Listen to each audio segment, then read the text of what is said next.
In IJsselstein organiseerde Autocrossclub Het Veulen een autocross op een vernieuwde baan. Jullie zijn vandaag te gast hier op het terrein van de familie Swinkels, waar wij als Autocross Het Veulen onze jaarlijkse wedstrijd mogen houden. En wat wordt er in die wedstrijd gehouden? Nou, wij rijden hier autocross in een aantal verschillende klassen. We beginnen meestal met de kleintjes, met de jeugd vanaf 12 jaar.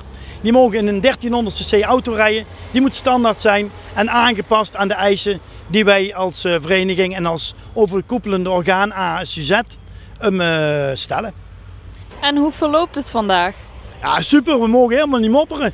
We hebben natuurlijk het prachtigste weer van de wereld, het eerste zonnetje van dit jaar. We mogen, wat dat betreft mogen we heel blij mee zijn. De wedstrijd loopt gewoon goed. We hebben weinig problemen. Af en toe een keer een rode vlag van een auto die over de kop gaat. Maar ja, dat hoort bij autocrossen natuurlijk, hè. En het is in Veulen vandaag? Nee, dit is in IJsselstein. Ja, wij zijn natuurlijk afhankelijk van mensen die ons de grond ter beschikking stellen. Wij crossen op landbouwgrond.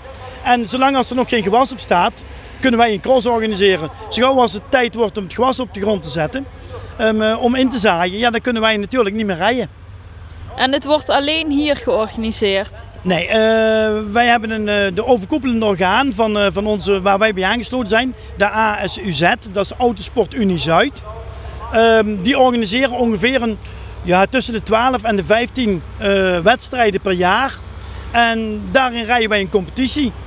We hebben ongeveer 200 deelnemers vandaag. En die rijden allemaal 3 mandjes, 2 mandjes en een finale. Is het een jaarlijks terugkerend evenement? Ja, wij proberen elk jaar minimaal 1 wedstrijd te organiseren hier in het Veulen, IJsselstein. En dat doen we eigenlijk al 41 jaar. Dit is ons 41ste jaar dat onze club bestaat en ook dat we een wedstrijd hebben. Hey, je hebt vandaag gereden. Ja, 2 mandjes en nu dadelijk finale.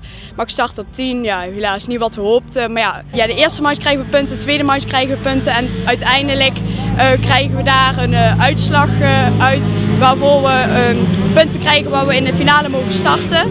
En met de finale erbij krijgen we daar een einduitslag. En dat telt mee voor het kampioenschap voor het einde van het jaar.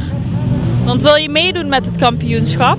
Ja, eigenlijk wel. Maar ja, als we nog steeds snelheid tekort komen, dan wordt het moeilijk om erbij te komen. Maar het is gewoon een leuke sport om te doen en gezellig onder de deelnemers. Dus ja, dan moet je wel blijven kunnen houden. En hoe ga je het aanpakken, de snelheid? Ja, misschien nog wat veranderen aan de motor of andere banden. Ja, het is vooral een kwestie met bandenkeuze ook om snelheid te creëren, want de ene loopt sneller dan de andere en daar moet je ook in variëren. En wat voor auto heb je? Ik rij in een Peugeot Rally 1.3. Ik rij nu in de jeugdklasse voor het eerste jaar en de afgelopen 4 jaar heb ik in de Junior Cup gereden. Want je doet het dus al 5 jaar? Ja, eerst in een Kever en 2 jaar en daarna in de Peugeot.